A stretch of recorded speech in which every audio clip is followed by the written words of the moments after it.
Welcome to Real Conversations with Patricia Baranovsky-Schneider, the podcast that takes you on a journey around the world to meet some of the most inspiring and accomplished individuals. Discover their stories, uncover invaluable business lessons from their paths to success, and gain exclusive insights on how to apply their strategies to elevate your life and... Hello, and welcome to Real Conversations with Patricia. I'm your host, Patty Baranovsky-Schneider. Today I'm joined by Layne, The Auctionista. So welcome, Layne. Tell us a little bit about yourself. Good morning, good afternoon, and thanks for having me on. Yeah, I am Layne The Auctionista. I am a auctioneer, fundraising auctioneer, but I call myself a philanthrotainer, and that is combining philanthropy and entertainment, mashing it all up.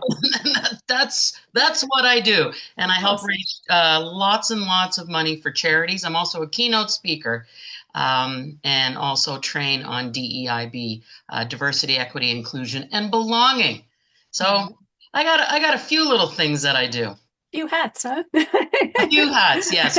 But the main hat is Layne the Auctionista, the fundraising auctioneer. So nice.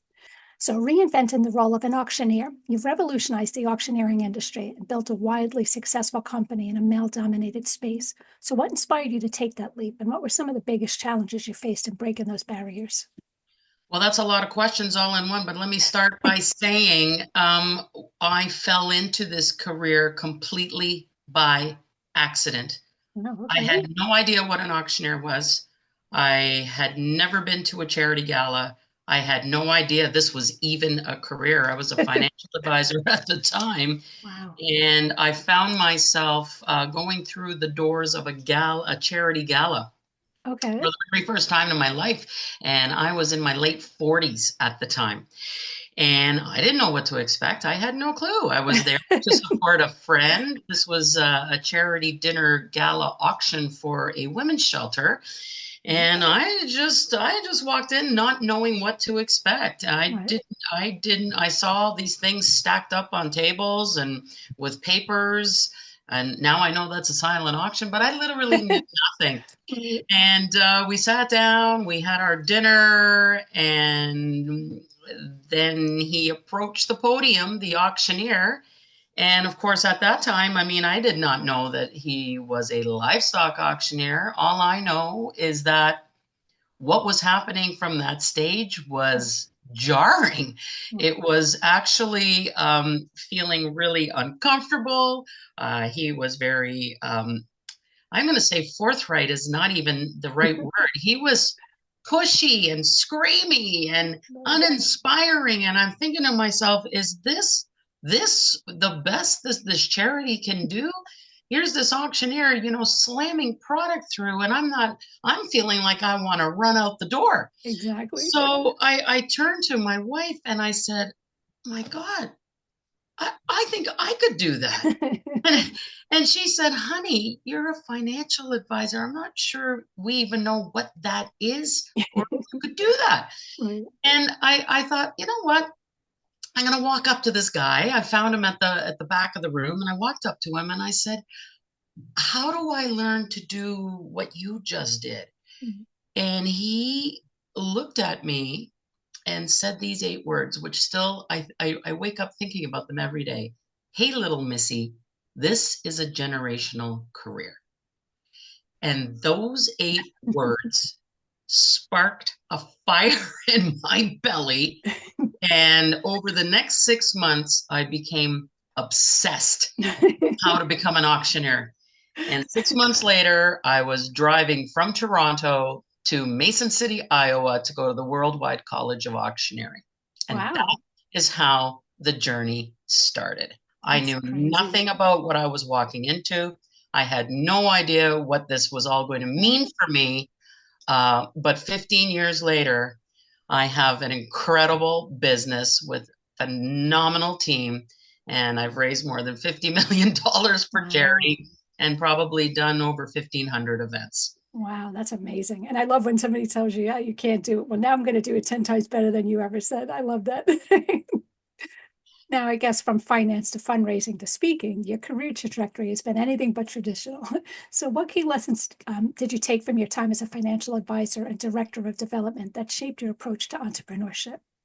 Well, relationship building, obviously, right? When you're Right. a financial advisor and when you're a fundraiser, it's all about creating Mhm. trusting relationships with people. Yeah. And as an auctioneer, within the first minute or two that I'm on stage, I don't want people feeling like I did Right. back 15 years ago, where I felt like, oh my gosh, Right. that Yeah. person is walking towards me. All I want to do is run out the door. I made it a very important part of my performance, but also it's who I am as a person. I want that audience to trust me within 1 minute of being on stage, knowing that I'm never going to push them into an uncomfortable position of bidding, knowing that they will be feeling appreciated with every bid and every donation that they make. And, making people feel comfortable. So, I mean, those are the kinds of customer service skills that were very translatable into this new career, which I basically had to figure out all on my own.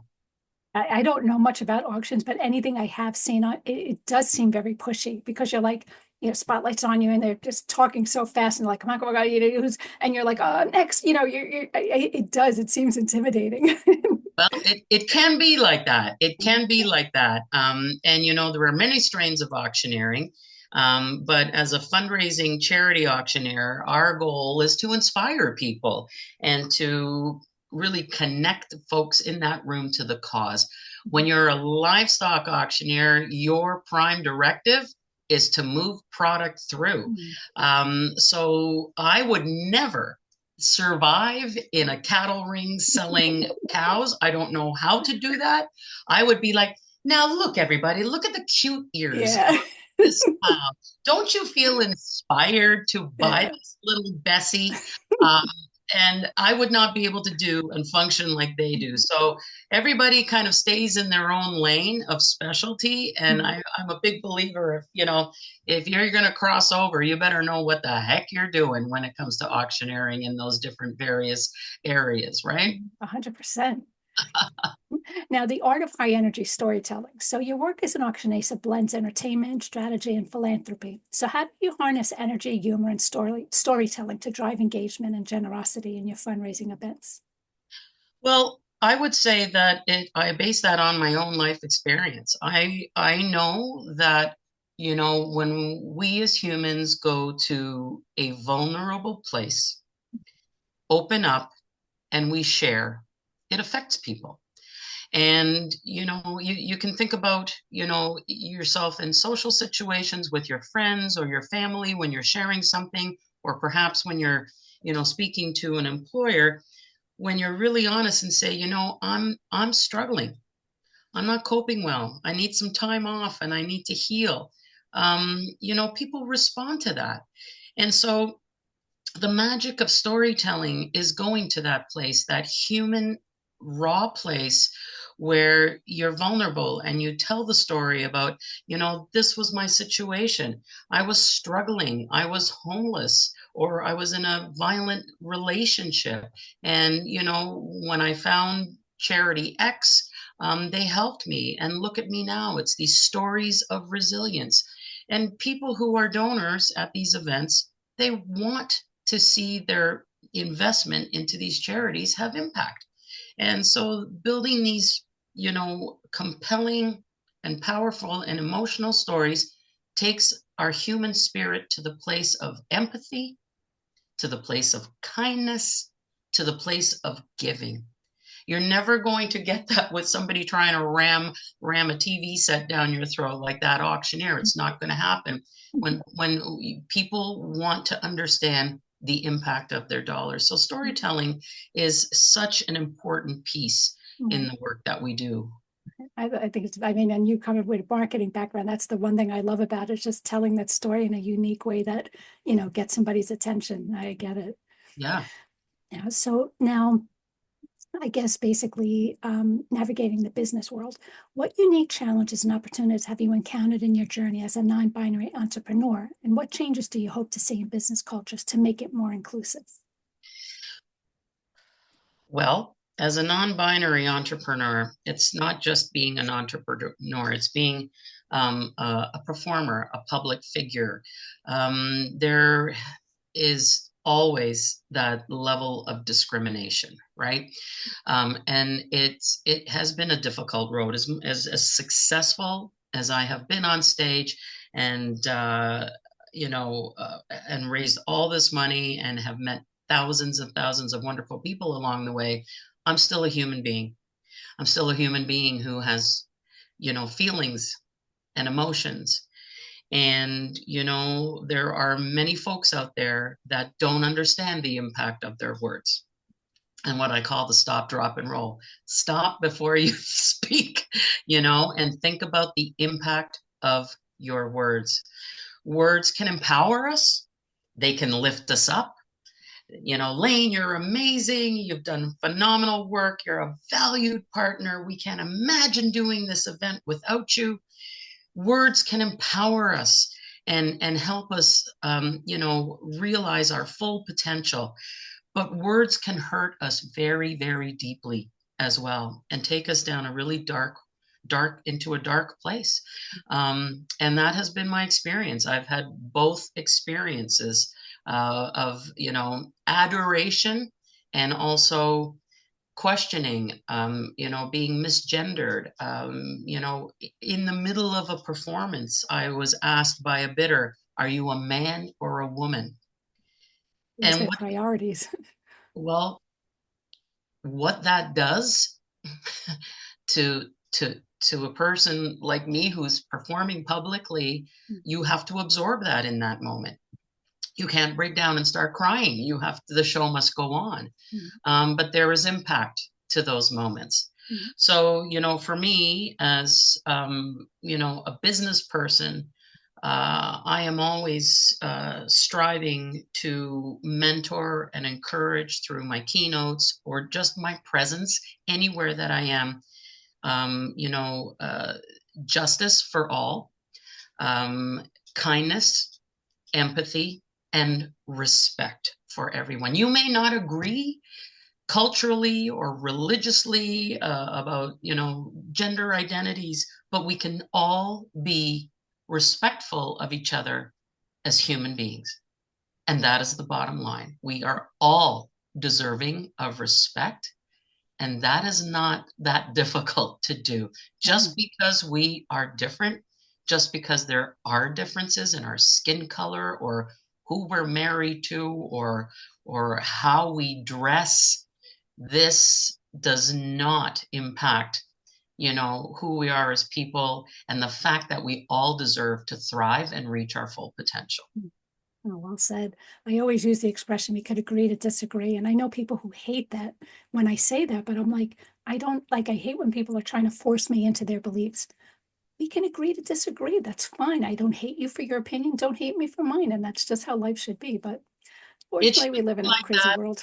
It should be like that. But in reality, that is not that simple. And, in terms of being an ally, allyship is active. It's not passive. And it takes practice. I think for some folks, it's very natural to be an ally, but for other folks, it takes a little bit of practice and that is okay.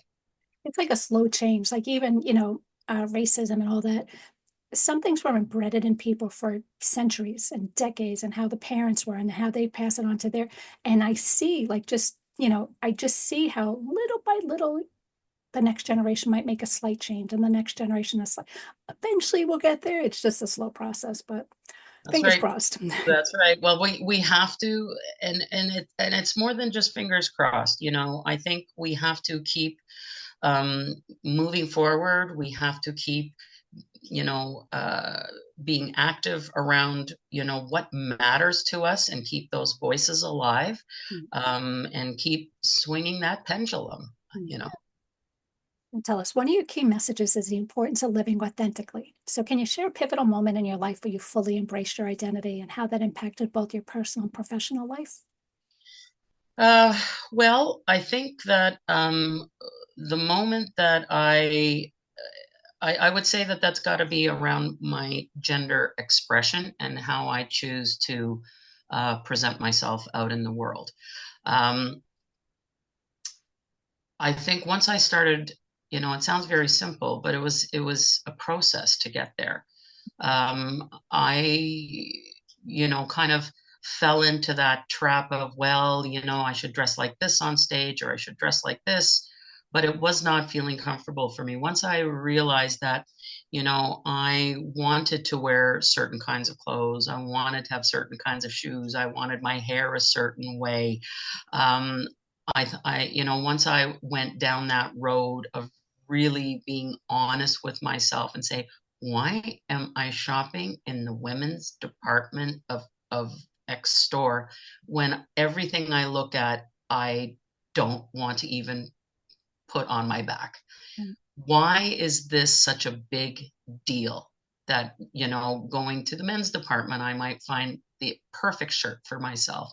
And I didn't allow myself to go there for the very, very longest time. And unfortunately, I had a situation where I walked into a franchised men's store chain. And I thought, okay, this is it. I'm going to go in there and I'm going to find myself a nice jacket, maybe a nice shirt.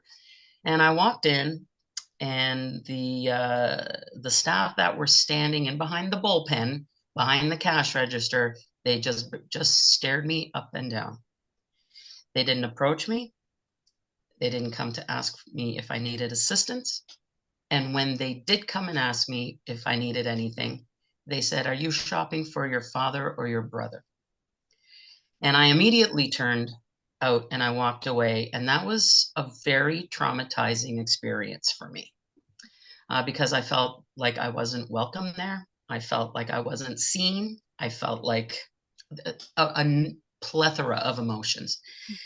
And it took me a while to get over that. And finally, I was recommended to go to a men's store that someone said, the owner is a really great guy and you will feel none of that. You'll walk in there and he'll be like, okay, what color shirt are you looking for? And that was my experience. And so really being able to, express my, who I am and how I, you know, how my outwardly appearance to the world, when I was finally able to comfortably do that, it really, it settled my heart. It settled my brain. I felt like I was really authentically myself. I think, it have probably affected my performance because I wasn't holding back anymore. I was truly feeling like my true self.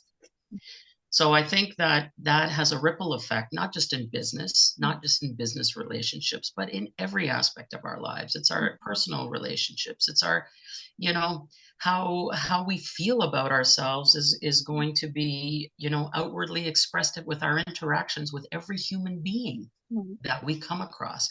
If you're traumatized, if you're not mentally healthy, if you are depressed, you're going to have a difficult time maybe navigating relationships and conversations at times, right?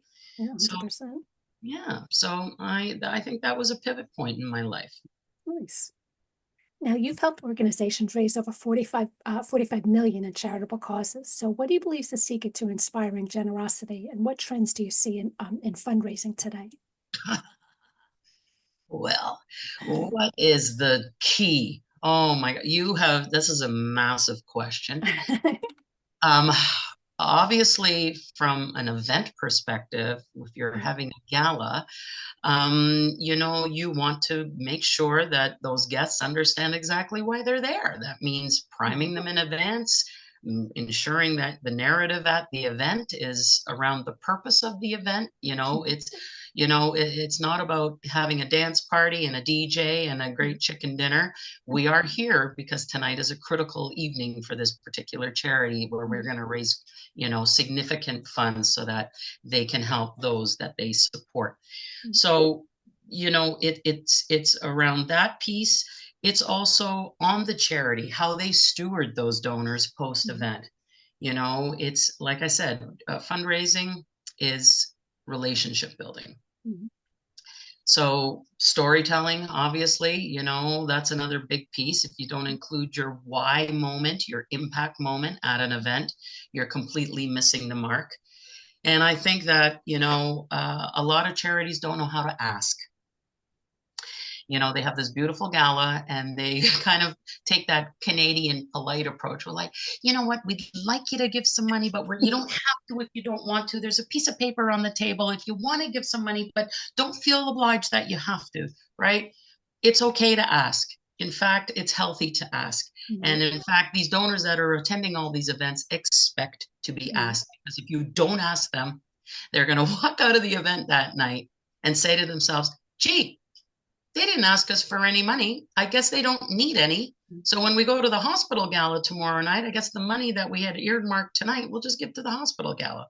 People want to be asked for support. No, I agree, because it is, if you go to that, you're expecting, you come with money in hand. You're expecting to be out, you're expecting to give. So I would probably be that person too, like, I don't want them to get mad. Yeah, but I have to stay in my lane. That's why I'm a charity. That's why I'm a charity auctioneer, because I have no problem. Because the thing is I believe so deeply and so passionately about the work that all these charities do to support marginalized and vulnerable folks in our communities. I've seen the results. I've met these people over the last 15 years of my life, and it's incredibly powerful. So I have no problem asking folks tonight, give what you can, whatever that number is for you, but let's get everyone on board and let's achieve our fundraising goals so that we can help as many folks as possible in this community. Nice. Now, you recently launched the Impact Workshop. So what inspired you to create the program? And what are some of the most eye-opening movements you've witnessed while educating organizations on gender identity and inclusion? Well, what inspired me to create the Impact Workshop is because it was truly a passion project for me. I am 62 years old. I'm in the third act. For 62. Not too bad, I know. Yeah, original hair color, original skin, all of it's all original. I'm in the third act of my career, and I've had a very successful journey and career as the auctionista, and I still continue to do that. But as I, mature and I think about what are the other things that are very, very important to Layne the human being, not Layne the auctionista, but Layne the human, it always falls into this one category, and that is about social justice for everyone. Everyone deserves to feel safe. Everyone deserves respect and dignity. And so, after 15 years of stage performance, after 15 years of moving thousands and thousands of people in audiences to make a difference, I thought, what if I can use my voice beyond the ballroom to create some social change? And I created the DEIB workshop with a group of very amazing individuals. And I said this, I'm a high octane performer. I'm very interactive. I'm very animated. So assist me in building a really great training program that is not boring. It's not a lecture, because I don't even want to deliver something like that. So what I think is really fantastic about our program is that it's super interactive. a lot of gamification, role playing, my personal storytelling, which aligns with the content, a lot of group work. So there's so much variation. And what I have seen, over the last year and a half of delivering this program is the level of engagement of the participants. And that is the biggest piece of feedback, is that people felt safe in that space, because guess what? We don't all know the answers to every question, right? So I really wanted folks to feel very safe to ask questions, to bring their thoughts to the table in a respectful manner. So I think that's the one of the most poignant parts for me, is that people feel safe in that training space. They feel highly engaged, and they walk out learning something new and hopefully becoming a better individual in their community and their workplace. Yeah, you're helping them feel included, which is awesome. Yeah, that's right. Yeah. Now, you talk about the importance of play in adulthood. So why do you think we lose our sense of play as we get older? And how can we bring more fun and spontaneity into our lives? Okay, this is an easy one.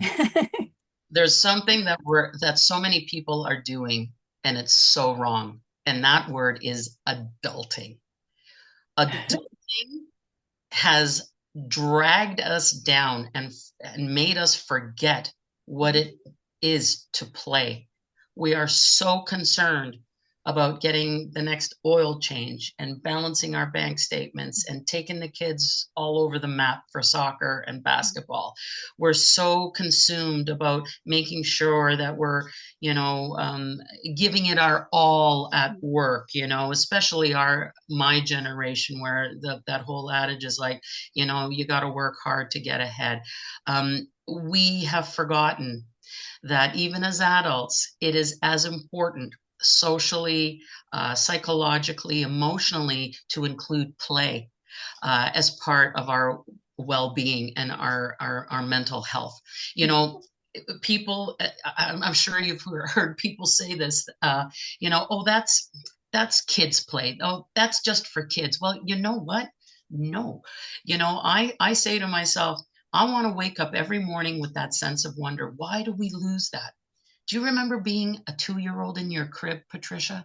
Do you remember when you would stand up in your crib and your mommy would walk through that door and you'd be bright-eyed and bushy-tailed and your hands are out? It's like, what's my day going to be?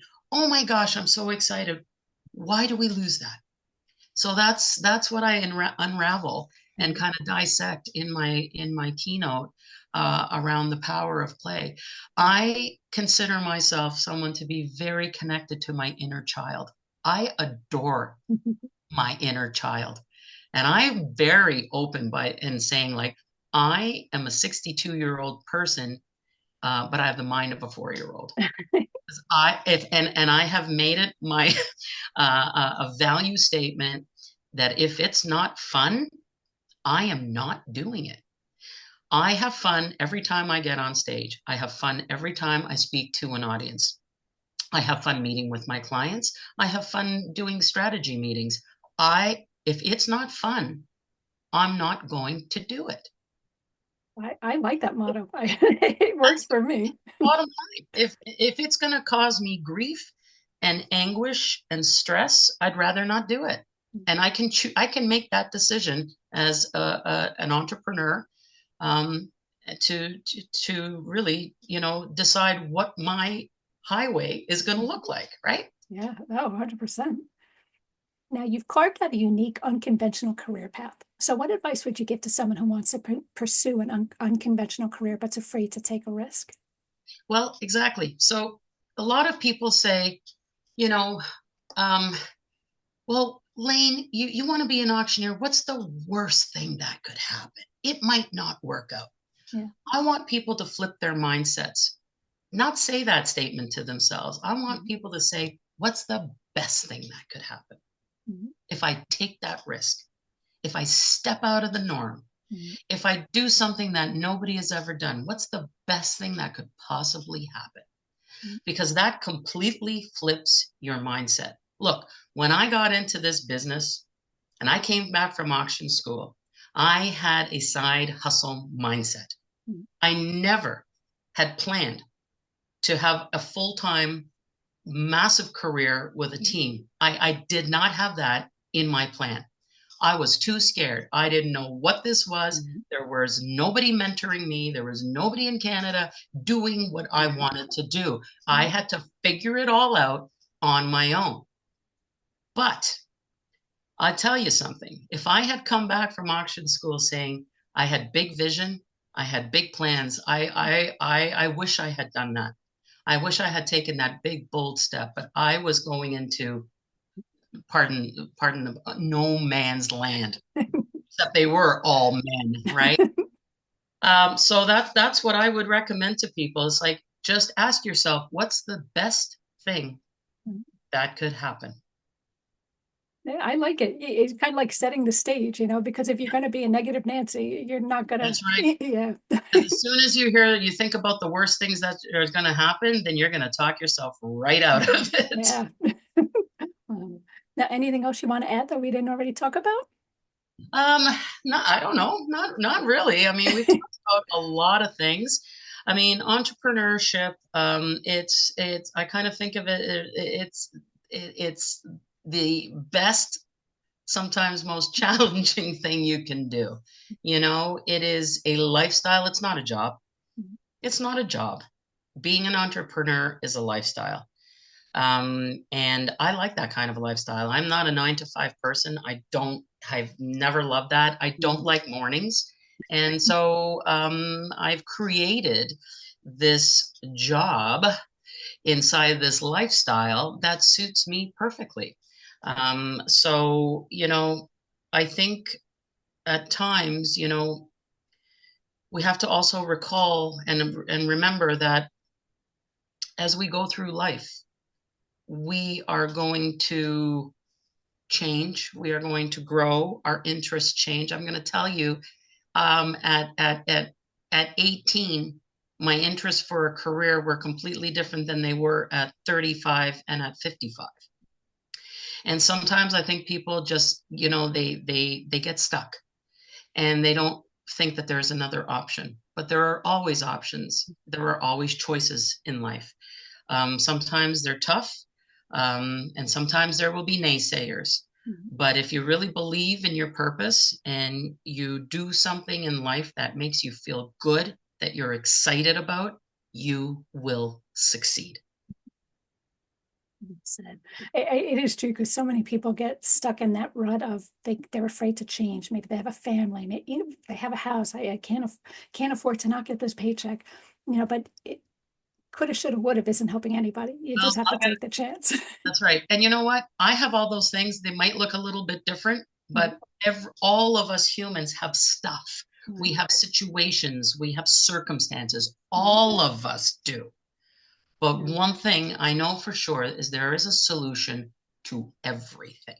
And if it takes 3 months or 6 months or a year and a half to work through the processes to get you to that other side where you are going to thrive and find your purpose in life, I think it's worth it, don't you? Oh, absolutely. I agree 100%. Now, how could people get a hold of you, learn more about you, your auctions and all that good stuff, or even participate in the auctions? Tell us how we find out about all this. Sure. They can follow me on Instagram at The Auctionista, or they can come to my website, auctionista.ca, and check out all the cool things that we're doing and get in touch with us there. Awesome. Well, thank you again for being on the show. Again, that was Layne. So thanks for listening to Real Conversations with Patricia. Never miss an episode by subscribing to the channel. So thank you again.